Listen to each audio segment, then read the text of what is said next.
Good morning, student. Today we will study about French Revolution, फ्रांसीसी क्रांति, France का आंदोलन। 14 जुलाई 1789 राजा फ्रांस का राजा 14 जुलाई 1789 को अपनी सेना को आदेश दिया पेरिस में कंट्रोल करने के लिए। King ordered his troops and rumours, चारों तरफ रूमर्स फैल गया कि राजा जो है अब सबको मार देगा। 14 जुलाई 1789 French revolution started. Today we will study about French Revolution.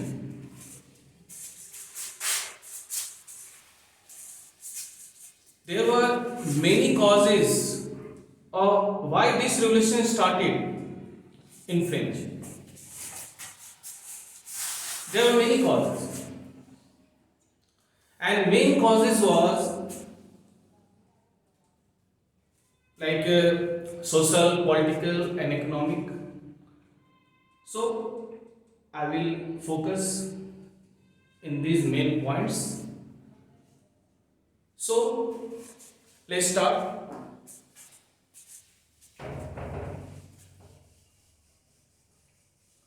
First of all, social causes. Social, SOCIAL, social causes, सामाजिक कारण।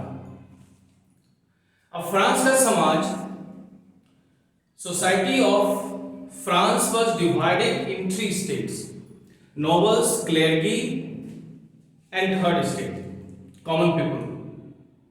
फ्रांस का समाज जो है 3 भागों में बटा हुआ था, nobles, clergy and common people.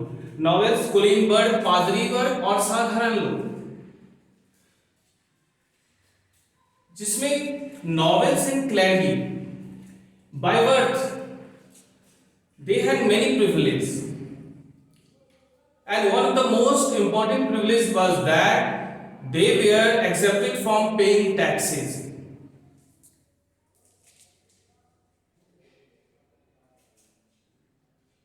Only third state pay taxes. They not only pay taxes to state, they pay taxes to church also, tithes and tallies, and many more taxes, many called like tobacco tax, like salt tax, many other taxes. 60% of land of France was in control of noble, clergy and churches. 40% land was in control of common people, but they have to pay taxes. तो वहां का समाज 3 भागों में बटा हुआ था, nobles, clergy and common people, common state. 3 groups, nobles, clergy and common, noble state, clergy and common state, कुलीन वर्ग, पादरी वर्ग और साधारण लोग। तो असंतोष का कारण यहाँ था कुलीन वर्ग का, पादरी वर्ग का। इन्हें बहुत ज्यादा सुविधाएं दी गई थी, जन्म से ही इन्हें सुविधाएं दी गई थी। इन्हें टैक्स पे नहीं करना पड़ता था, ये टैक्स पे नहीं करते थे। दूसरा कारण पॉलिटिकल कॉज, राजनीतिक कारण, पॉलिटिकल कॉज, राजनीतिक कारण। Louis XVI was king of France. He was autocratic ruler. All the power, all the supreme power was vested in Louis XVI. He was very powerful, and king, queen and courtiers, वहां के राज दरबार के लोग राजा रानियां एक luxurious life व्यतीत करते थे और इसमें बहुत ज्यादा पैसा खर्च होता था।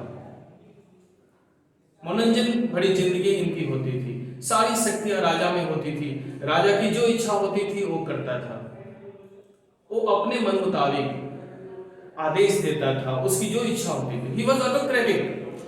He think that he was representative of God. अपने आप को भगवान का रिप्रेजेंटेटिव, इवन गॉड समझता था और अपने अनुसार वो राज्य करता था। न्याय व्यवस्था में उसका ध्यान नहीं था। तो political cause and economic cause, France कई देशों के साथ युद्ध में, या जैसे अमेरिका, यूनाइटेड स्टेट्स अमेरिका जो कि 13 कॉलोनीज में डिवाइडेड था। United states America was divided in 13 colonies in which French आर्मीज help in getting independence from Britain. तो अमेरिका को आजाद कराने में फ्रांस की सेना ने सहायता किया था, जिसमें बहुत ज्यादा धन खर्च हुआ और कई युद्ध में एंगेज रहने के कारण फ्रांस का कोष खाली हो चुका था, पैसा नहीं था, इनकम नहीं था, इनकम आने का कोई स्रोत नहीं था, खर्च बहुत ज्यादा था। पूरा राजदरबारी, राजा रानी, मैरी एंटोनेटी रानी, लुई XVI की पत्नी, वाइफ, बहुत खर्चीली औरत थी। इस तरह फ्रांस का कोष खाली हो चुका था, पैसा नहीं था। तो यही कारण था, फ्रांस कर्ज में डूबा हुआ था। अब कर्ज में डूबा हुआ था तो अब कर्ज देना है। अब कर्ज देने के लिए फ्रांस के बाद अब कोई रास्ता नहीं बचा टैक्स बढ़ाने के सिवा। पहले ही आपका थर्ड स्टेट वाला टैक्स देते थे, कई तरह का टैक्स देते, they have to pay many types of taxes, but now king has to increase the taxes.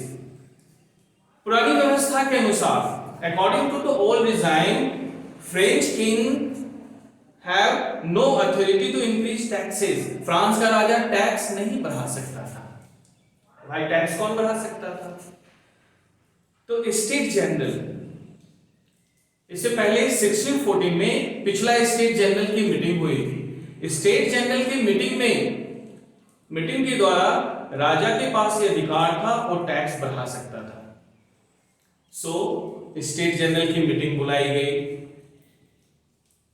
Versailles के भवन को सजाया गया और स्टेट जनरल में प्रतिनिधि तीनों स्टेट का, novels, clarity and common state, तीनों स्टेट के प्रतिनिधि आए। 300 novel state, 300 from novel state, 300 from clarity and 600 from common state. अब नॉवेल स्टेट और क्लेरिटी स्टेट को आमने सामने बैठने का जगह दिया गया था, कॉमन स्टेट वाले को बैठने की जगह नहीं थी। इस बार जो स्टेट जनरल की मीटिंग में थर्ड स्टेट से जो रिप्रेजेंटेटिव आए थे वो पढ़े लिखे थे। एक नया वर्ग उभर कर इस समय सामने आया था, मिडिल क्लास, पढ़े लिखे लोग, सोचने वाले लोग, थिंकिंग करने वाले लोग, प्रश्न करने वाले लोग इस बार सदस्यों बनकर आए थे। अब थर्ड स्टेट की ये मांग थी कि इस बार जो वोटिंग कराया जाए तो हर स्टेट का हर रिप्रेजेंटेटिव वोट दे। ओल्ड डिजाइन के अनुसार एक स्टेट एक वोट का अधिकार था उस समय। राजा इसके लिए तैयार नहीं हुआ। थर्ड स्टेट वाले की मांग थी कि हर स्टेट का हर सदस्य वोट दे। जब राजा इस बात को नहीं माना, then third state walk out from the meeting and they declared themselves as the National Assembly of France, and they took oath to form Constitution of France.